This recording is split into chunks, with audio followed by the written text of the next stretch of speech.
Hey everybody, this is Jim the Tabletop Engineer, and welcome to a new Let's Paint a Mini video. Today I'm actually painting just one mini.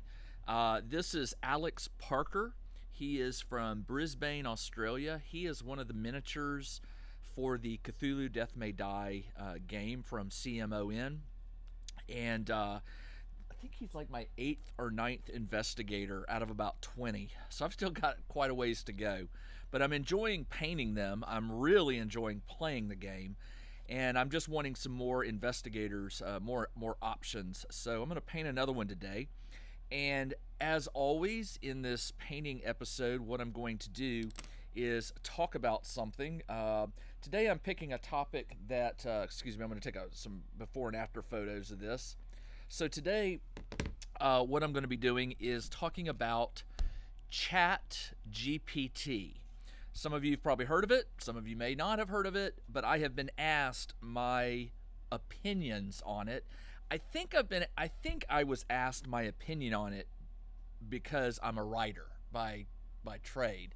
That's the only reason I can think of anybody would really care what my thought is on ChatGPT. So what I'm going to do is I'm going to start painting, and before I get into my thoughts on it, I'll explain what it is. All right, so, and I'll try to make this quick because I suspect a lot of you probably have heard of it already, know what it is and things like that. So ChatGPT, I believe, was released late last year by a company called OpenAI. OpenAI has some history to it. I believe one of the co-founders was Elon Musk. I know that Microsoft just recently invested, I think, like $10 billion in the company, which is just absolutely a phenomenal amount of money. But what is it? Okay, so ChatGPT is currently, as I understand it, is the third variation of an AI application that they have developed. AI meaning artificial intelligence. Not the Terminator kind. Not, when people think of AI, they think of Skynet and, the end of the world and stuff like that. And there are a lot of people who have valid, reasons to believe that we're poking a bear, right? That we're messing with things that we ought to just leave alone. That AI could one day become sentient and seek out to destroy us. Well, okay, that's a possibility. It's beyond my control. I don't really have any say-so about what these companies are doing. But what ChatGPT is, and I cannot remember what GPT stands for. It is an acronym, and it's a weird acronym. But generative something protocol, or I can't remember what it is. But anyway, in a nutshell, if you sign up to ChatGPT, the best way I can describe it is, imagine having a very simplistic conversation with a computer. Hi, how are you? I'm good. How are you? Can you tell me about yourself? Oh, my name is ChatGPT. I'm a blah, blah, blah application. Okay, that's simplistic. Now step it up just a little bit and think about how a conversational AI could do if it were sort of programmed to learn grammar, spelling, a little bit of logic. Now some of that can be programmed in. Grammar rules can be programmed. Spelling can be programmed in a sense where it knows how a word is spelled properly, right? So it doesn't have to learn that. But things like putting a logical paragraph together, or an essay, or writing you a basic description of, how does a blender work, or how does a toaster work? Well, the ChatGPT can actually, based on its access to, there is this standard of documents out there, and it's got a name, and I just can't remember the name of it, but it's a standard of documents that was sort of put together using a variety of sources. I'm sure the internet was part of it, but some of it was like educational documents. Some of it was probably just general publications like famous literature and things like that. This document was put together, and I think the one that ChatGPT is using, it terminated at 2001. So anything modern, any modern news, modern breakthroughs past 2021 are not included in its knowledge base. Now, that may have changed. If it's changed in the last month or two, because as I remember when I started playing around with it, it was limited to 2021 and earlier. So anything more recent was not part of what it sort of knows as the world.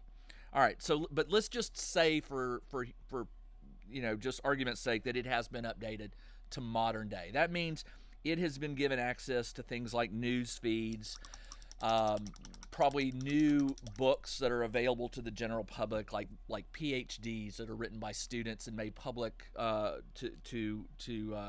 in public libraries and things like that.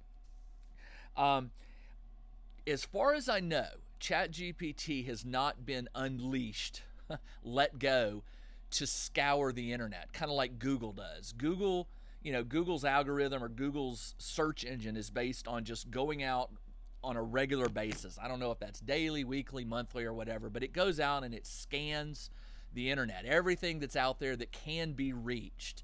And when I say can be reached, there are ways for you to flag your website as non-searchable. You can put tags in the HTML that cause search engines like Google or AIs to ignore them. And I don't know the technical aspect of it, but it is available. So ChatGPT does have a limited knowledge, all right? It has a limited knowledge about the world. And I don't know if that's by design. I don't know if that's because the OpenAI, the company itself, or I don't know if it's not a nonprofit. I mean, it takes money, so it's definitely looking at the business angle. I don't know what their reasons for limiting it to 2021 are. It's very possible that it could be because that's a cost issue, like maybe they have to pay for access to that knowledge base of articles and books and whatever. But whatever the reason, 2021 seems to be the limit. But you can actually create a free account with OpenAI, and I say free, that's right now. Nobody knows how long that's going to last because they are currently in beta. Now, apparently they've been in beta forever. And they just have recently announced that they are planning a subscription model, meaning, and I don't know if that means the free is going away or not. I think the free will always exist. It will just be limited, like you will only be able to have a certain length of conversation with ChatGPT, and we'll cover that in a minute. But they are, the rumor, if it's a rumor, or I think it's based on fact now, I think they have released that they are going to be offering a paid subscription access called ChatGPT Pro. All right, but that's beside the point. Let's talk about what it is. So when you create a free account with ChatGPT, you can go and log in and you gain access to ChatGPT, and you can have multiple conversations with this AI, and they're all saved off to the left side of the screen. And when you get tired of a conversation, or if it's not going where you want it to, or you just don't need it anymore, you can delete it. You can copy and paste text just by selecting the text and copy it into another document, and that's going to become important in a minute. Right now, it does not have a native feature for exporting a conversation into like a PDF or a Word doc or anything like that. You have to actually select and copy and paste what you want from the conversations. So a conversation is written in, you don't have to use proper grammar or sentences. You could sit down and you could, in your first conversation, you could say, give me list of 10 countries that do not speak English. Okay? 10. And it will, I don't know what its logic is behind its choices, but it will say, and it will speak to you or respond to you in a very conversational, grammatically correct manner. It will say, sure, here is a list, and it usually will repeat to you what it is you've asked for. Sure, here is your list of 10. Um, I don't like this green. This is supposed to be green, by the way, and it's not. So I'm going to go with a real green somewhere. Camo cloak will probably have to do it. So it will respond, here is your list of 10 countries that do not speak English. And it will list out 10 countries. Now, let's say that the 10 are countries that you are already aware of, and you want 10 more. Rather than say, give me 10, rather than retype your original sentence, you can say something like, give me 10 more. That's it. Just give me 10 more. It will remember the subject of the conversation. Okay? We're talking about countries that don't speak English. And it'll say something like, sure, here are 10 more. And it will give you 10 countries that are not in the original list that don't speak English. Now remember, it's going on whatever access it has in terms of its information. So let's say that there's some new country that formed, last month. I'm being facetious here, but let's just say some country formed in Europe or Africa or somewhere, and they don't speak English. Well, ChatGPT is not going to be able to give you that country's name because it doesn't know about that country. All right. Remember, we talked about 2021 as the limit of its knowledge. So you could say 10 more, please, and it'll give you 10 more. And you could say, give me another 10. You can be very colloquial with it. You can just use generic slang language like, that's great. 10 more? Question mark. And it's sort of, I say smart with quotes. It's smart enough to sort of infer what it is you're asking. You want 10 more. Now, I don't know what'll happen when you keep asking and it runs out of countries. Maybe it'll say, here are the last 7 that I know of, and that'll be that. You won't get any more after that point. If you asked again, I suspect it would say, I have exhausted all the 10 in the previous lists, and I know of no more, something along those lines. But I don't really know how it would respond. But what's interesting about ChatGPT is that it will remember aspects of the conversation, so you don't have to repeat yourself.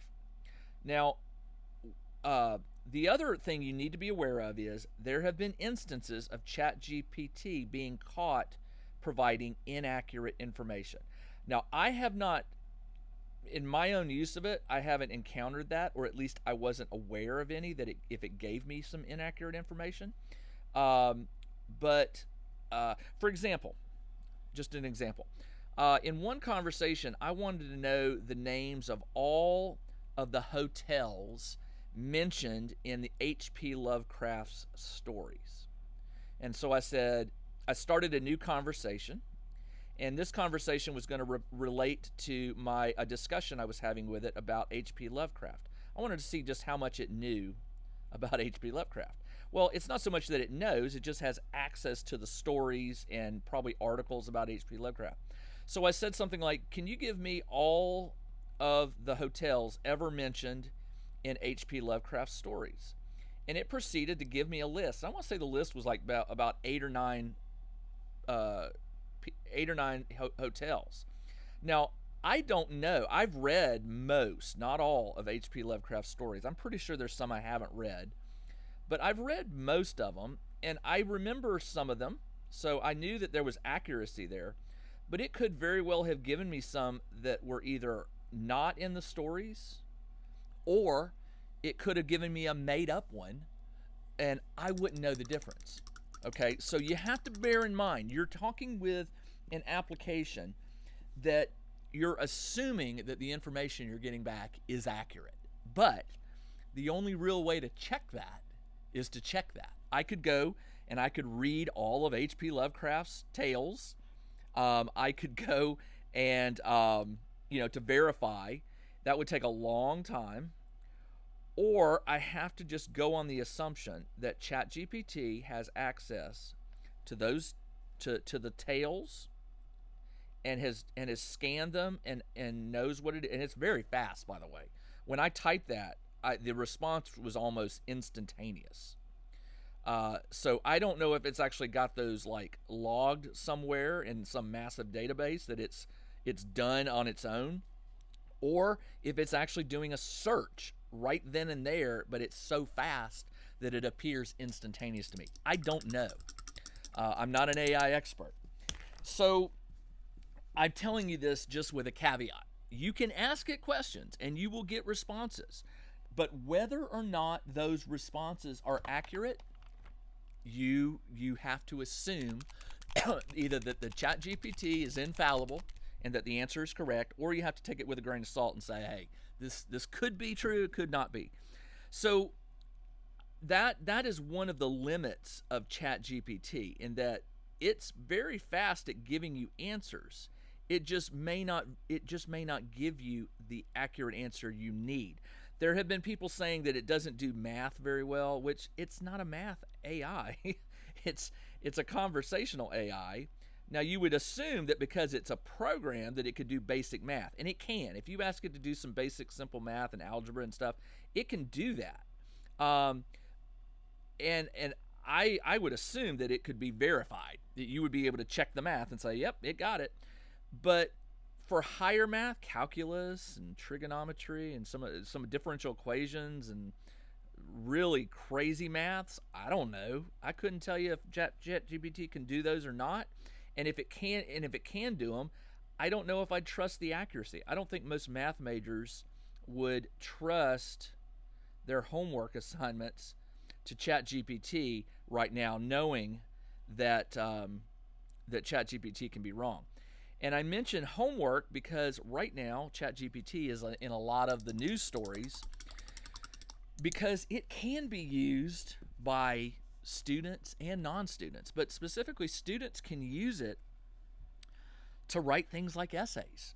And I've done this, if you say ChatGPT, you don't even have to call it ChatGPT, you just say, could you write me a 10-paragraph essay of no less than 500 words or whatever you want to say on the subject of AI in medical research. I'm just making that up.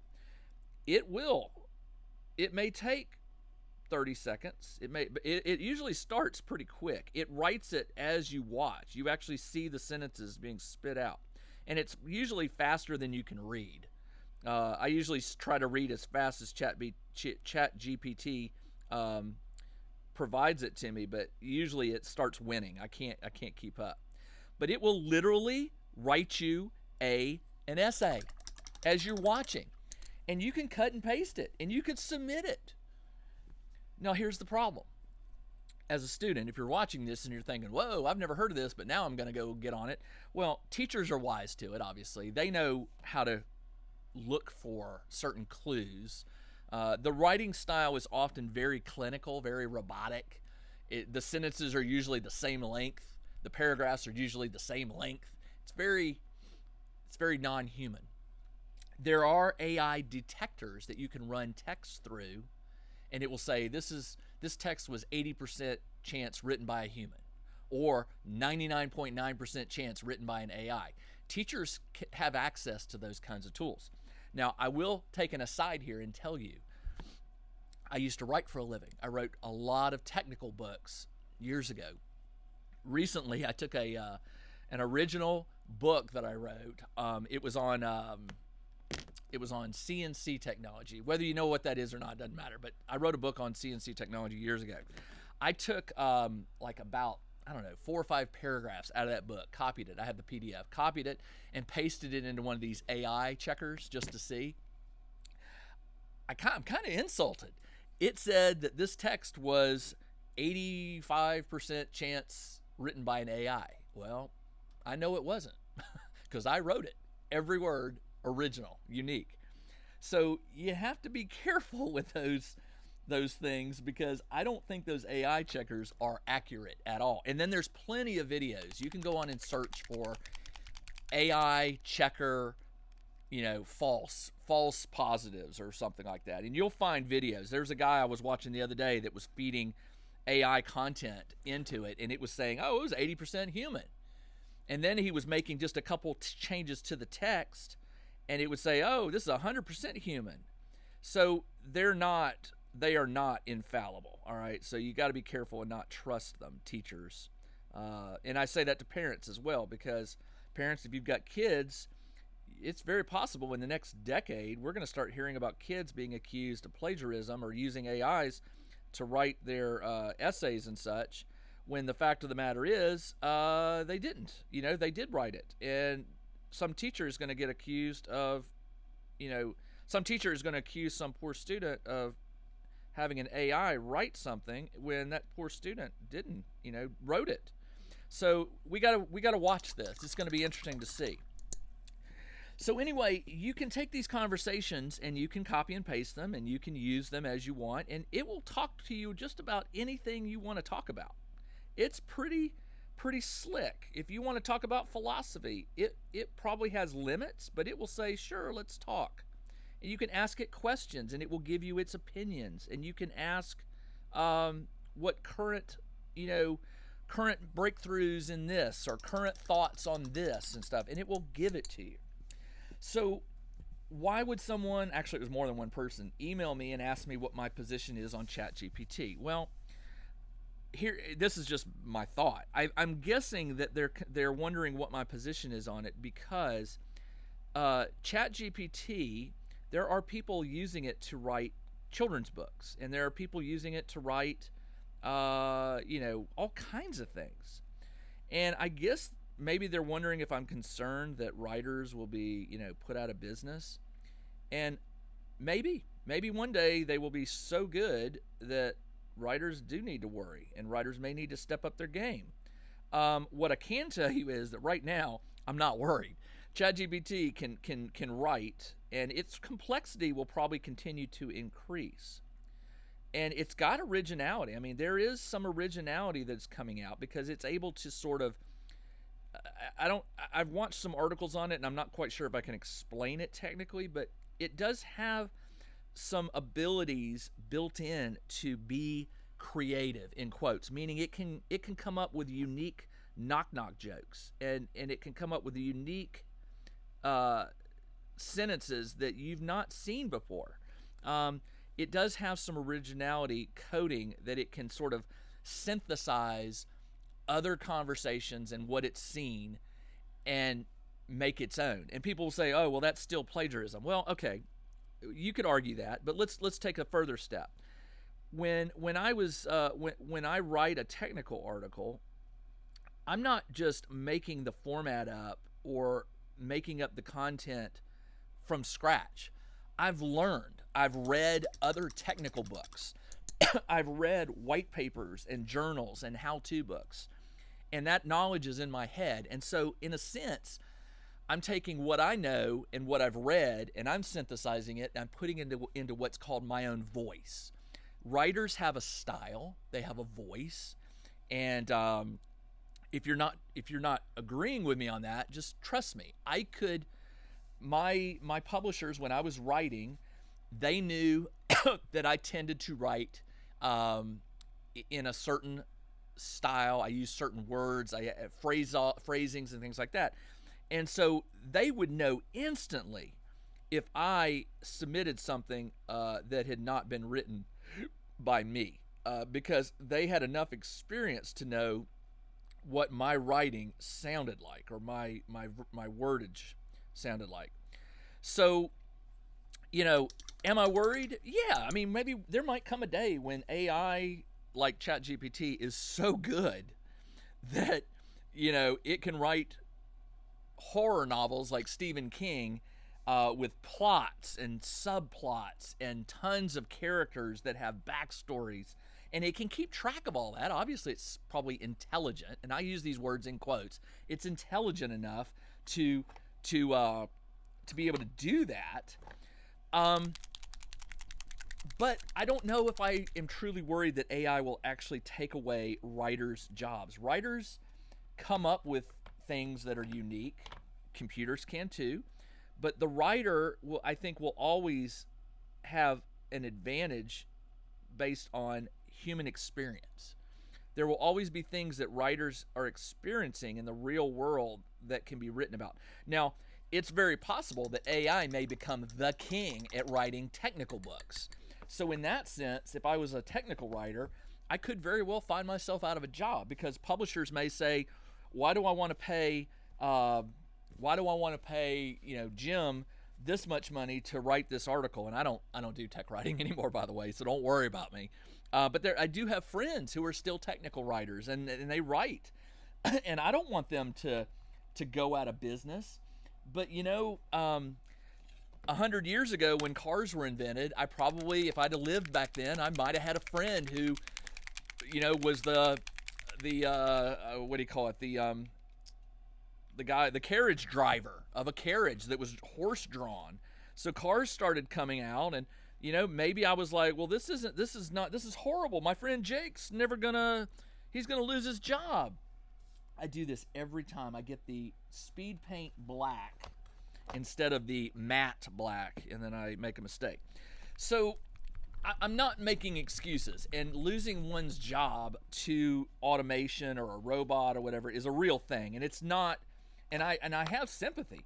I know people who have had jobs not necessarily replaced, but maybe they have been their a career has been sort of changed drastically due to machines or automation or what have you. Anybody who has ever had a family member, a grandfather or an uncle or an aunt who worked for like a car company, back in the day, the assembly line was all done. I mean, it was workers.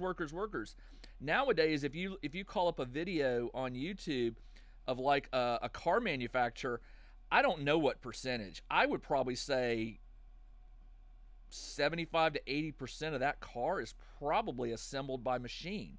I know the welding is. You've seen those big robot arms that are spot welding and things like that.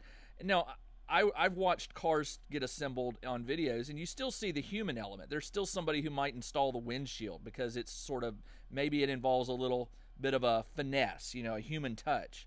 Or maybe they install, the dashboard or something where maybe there isn't a cost-effective machine to get in there and do that. But I think we all probably have been touched, either ourselves or a friend or a family member, by someone who automation has either replaced a job or changed a job. And that's just always going to be there. I don't think that's ever going to go away. I had surgery years ago, and I had a doctor. The doctor was basically looking through a scope and controlling a machine, but the robot did the work. An actual robot called the Da Vinci actually did the hard part. The doctor was there just to just to double check and make sure everything was going right, which I was very grateful for. Sorry, I'm painting the glasses here on this guy. So in some cases, I think that robots are probably pretty cool for like intricate stuff like surgery. Yeah, man. When I was told the robot will do most of the work, I was like, yeah, because I know about automation and machinery. I've worked in that industry, and so I get it. Now, would I trust a machine to say deliver a baby? I don't know. I don't know about that. As a new parent, if a doctor came to me and said, "Hey, I'm just gonna be standing by the side. The robot's gonna do the delivery." You got to ask yourself, when do we reach that point where we trust the robots to do the work? I just don't know. I don't know what that is, but I can tell you that the day is coming, right? So, ChatGPT. Am I worried about it? Right now, not really. I'm more concerned about it for friends who might still be in the industry and needing to work, right? I don't want them to lose their livelihood because someone is using ChatGPT to replace them. I don't want that. But I think that there will come a day when probably the job of technical writer will change. It may move more into a editing type position where you are actually sort of verifying and cleaning up what the robot or what the AI does, and you're not so much generating the original content as you are just making sure it sounds readable and human-like or whatever.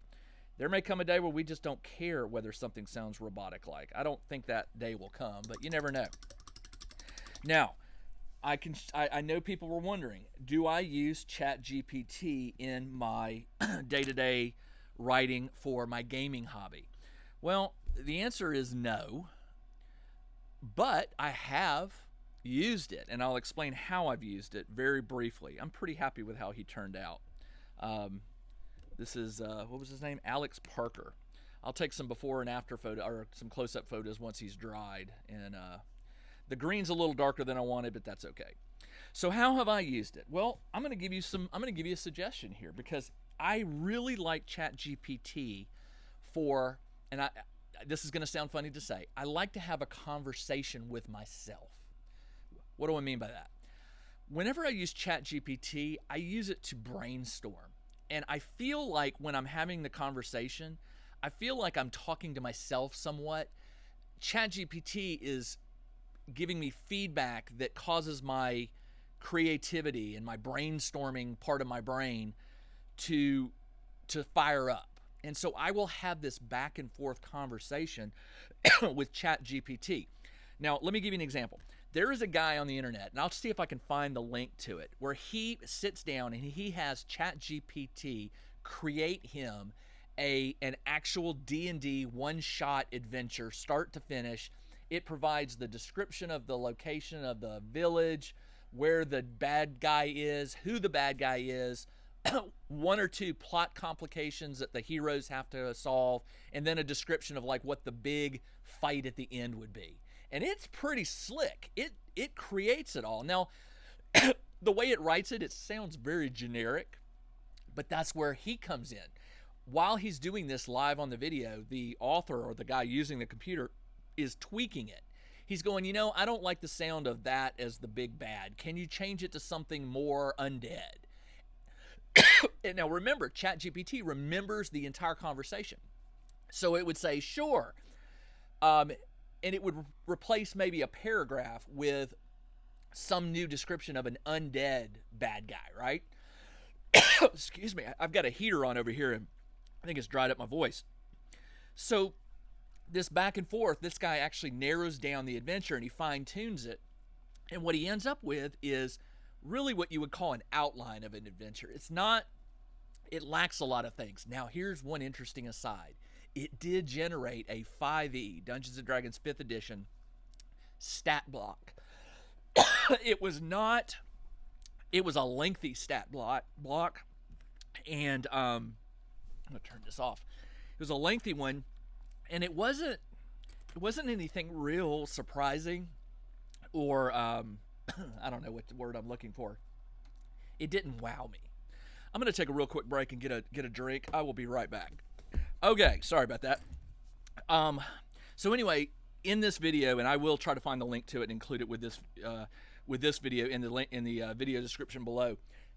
He does create a very rough draft outline, something that as a GM I've done. Just writing out some thoughts on where you want the adventure to go, and it was pretty cool to watch. Now, how have I used it? Okay, so I mentioned that it's like having a conversation with myself. And what I mean by that is I'll write something like, can you give me a 3-sentence plot line for a Call of Cthulhu adventure that involves 5 adventurers and a haunted house? Very, very simplistic, right? You will get back 5 sentences. It would return me something like, sure, 5 adventurers are called to a mysterious house that has been experiencing strange lights and strange sounds. Blah, blah, blah, blah, blah. 5 sentences. What it provides me is so boring and so bland that you if that was all you got, you'd be like, wow, thanks, GPT. Big help there. But ChatGPT is a conversational AI. You have to give to get. So what I would say is can you describe the weather that night? And it will give me, and you have to be sort of specific. You need to tell it paragraph, 5 sentences. If you don't specify, it usually will give you just a paragraph or two. So you could say, could you describe the weather that night in a paragraph? And it will give you a paragraph. And usually, again, it's like, the wind is howling outside the windows and the sky is very dark. Well, duh. No haunted house story takes place in broad spring with the birds chirping and stuff like that. But my point is, what you do is you have this give and take with the ChatGPT. You have it try out things. You say, I'm picturing the house as a 3-story building. Can you tell me what rooms would be on each of those 3 floors? And it'll go out and, I guess it's examining its understanding of what a house is and what you would typically find on the first floor. So it might come back and say, yes, the first floor contains a kitchen, a living room, a small dining room, and blah, blah, blah. It might say it also contains a video, a home theater, blah, blah, blah. Okay, that's where I'm going with this. Whoa, Call of Cthulhu that I play takes place in 1920s. There were no home theaters back then. So what I would do is I would go back and say, can you refine the last paragraph in terms of a 1920s style home? And it'll go, sure. And then it will fine tune that paragraph, but it will reference it with respect to what you would expect to find in a home built in the 1920s. I could go further and say, can you describe what is haunting this house? Very simple sentence. And it'll make up something. Now, is it made up or is it copied? This is the other thing that a lot of people have with ChatGPT. I believe that ChatGPT does have some diffusion creativity programmed in, meaning it will go out and look at all the different scary stories and it'll pick one, or maybe it picks one that it finds across 70% of the stories it knows or whatever. And then it will pull from other things. And sometimes you'll get some of the wildest, craziest things. Oh, it's a hockey masked clown haunting the house. Well, okay, that doesn't fit with 1920s. So you got to go and refine it. You say, can you refine the description of the bad guy with respect to what existed back in 1920? Well, maybe, hockey-faced killers did exist back then. I doubt it. But I think Jason Voorhees was our original for that. But as you go back and forth, it will help you refine things that honestly are probably up in your head. It just sort of sparks your creativity to ask more questions. And frequently what I do when I'm using ChatGPT is I find myself giving more to ChatGPT and what is in my head and having it give me back just little tweaks and changes that I probably could have found with hours and hours of brainstorming. I might have stumbled upon some plot or some idea. But when you have a conversation with ChatGPT and you give it what's in your head and you ask for things back, you get this interesting conversation that helps you develop something. And so I have used it to develop some game ideas. I haven't used any of them yet. One of the final examples I want to tell you is I create this magazine called Delver. It is a book for fantasy role-playing games, specifically old school fantasy role-playing, but you could use it in D&D or Castles and Crusades or whatever. It doesn't matter the name of the fantasy RPG. But inside it are just pages and pages of charts and tables, random stuff. Like one page might have you roll up the random contents of a chest that's encountered in the dungeon. And there might be 5 or 6 little tables in there that it'll tell you the look of the chest, what the wood type is, what kind of lock it has on it, and then what's inside it. And then maybe if there's a trap, what kind of trap would there be? Those are the kind of things that I come up with on my own. I have tried to create a random chart and table page just testing the waters with ChatGPT, and I was not impressed. By the time I got back anything useful, I had already given it the useful part. So there are limitations, and I just draw that as an example in that the content I create, the random pages of charts and tables, to get that amount of information that's on that one page out of ChatGPT, it might take an hour or 2 hours or more of back and forth conversation to refine these very simple little charts or text, bits of text. honestly, I can do it much faster on my own than I can having this conversation with this AI. If you go to ChatGPT and type, I am creating a random chart of treasures found inside a chest. Can you give me 20 items, all one sentence? All right. It will give you a list of 20 things you might find in that chest. All right.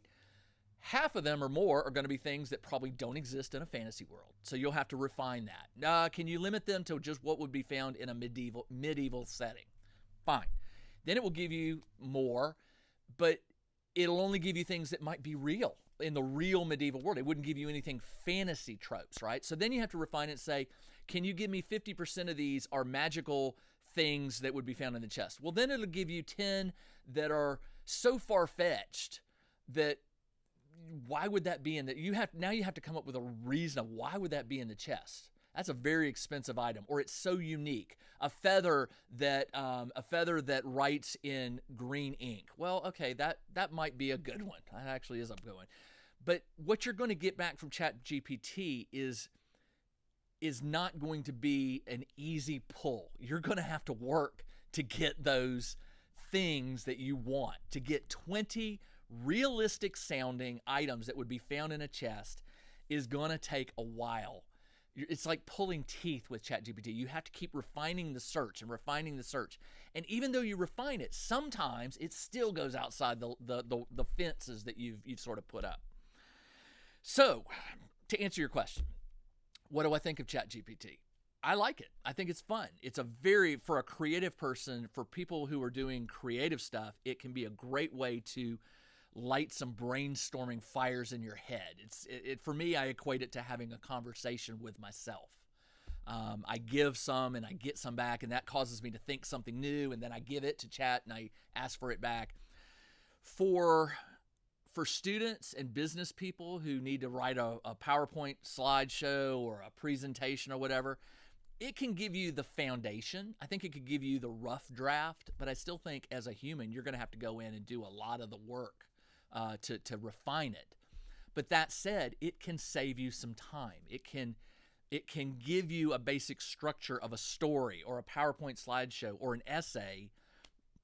As a student, if I need to write an essay on Shakespeare's The Tempest, and I haven't read The Tempest, if I ask ChatGPT to write me an essay on The Tempest, 5 paragraphs on the concept of on what lightning represents in The Tempest, I'm going to get an essay back. If I cut and paste that and submit it to a teacher, I am probably going to be in some trouble. Not because the teacher will run it through an AI detector, probably because when the teacher reads it, they're going to know A, he didn't read The Tempest, or B, this is so bland that he doesn't have a really solid understanding of what he's talking about, or B, this is junk.